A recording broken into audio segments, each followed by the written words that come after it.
Hello friends, मैं हूँ अश्विनी और आज की स्टोरी काफ़ी अच्छी है।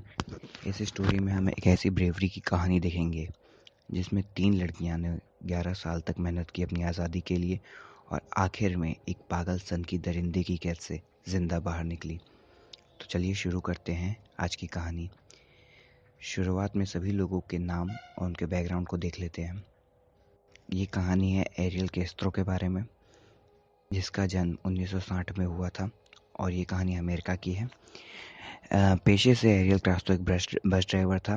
ये वो पागल इंसान है जिसने इन 3 लड़कियों की किडनैपिंग की और 10 साल तक उन्हें कैद में रखा। सबसे पहले इसने मिशेल नाइट को किडनैप किया था। अब मिशेल नाइट को कास्ट्रो ने 23 अगस्त 2002 के दिन किडनैप किया था और सबसे ज़्यादा और सबसे बुरा मिशेल के साथ ही हुआ।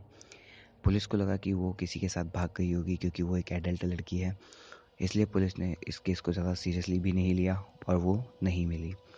दूसरी लड़की जो इस कहानी की है उसका नाम है अमांडा बेरी। अमांडा बेरी को एरियल कैस्ट्रो ने 21 अप्रैल 2003 के दिन किडनैप किया। अमांडा का जो बर्थडे था वो था 22 अप्रैल, तो उसके बर्थडे के एक दिन पहले ही उसे किडनैप किया। किडनैपिंग के टाइम पे अमांडा की उम्र थी 17 ईयर्स।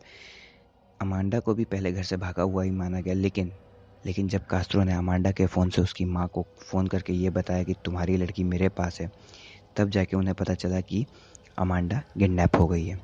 तीसरी लड़की जिसका नाम है वो है जीना। इसकी उम्र किडनैपिंग के बाद मात्र 14 साल थी और वो कास्ट्रो की बेटी की फ्रेंड थी और उसके स्कूल में उसके साथ ही पढ़ती थी और ये किडनैपिंग हुई थी 2 अप्रैल 2004 में। तो चलिए अब मेन स्टोरी शुरू करते हैं। कास्ट्रो ने सबसे पहले मिशेल को किडनैप किया और अपने घर ले गया। उसके हाथ पैर बांध दिए।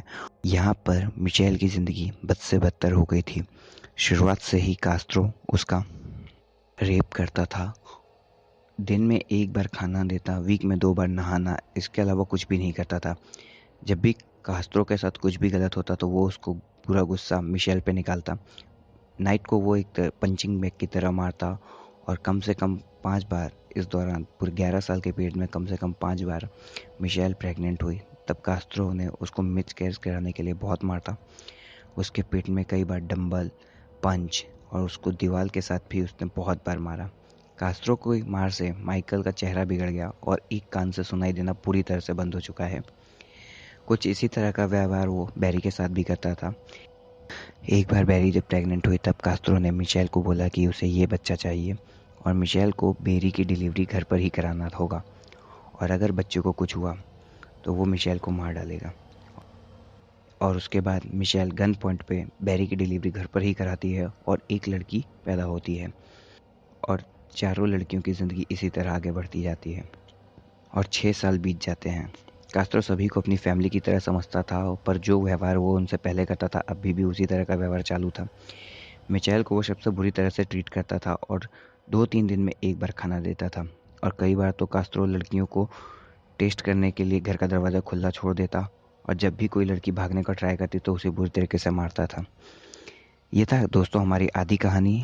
आगे की कहानी देखेंगे हम इसके सेकंड पार्ट में, जिसमें हम ये देखेंगे कि वो लड़कियां किस तरह से इस कैद से बाहर निकलती हैं।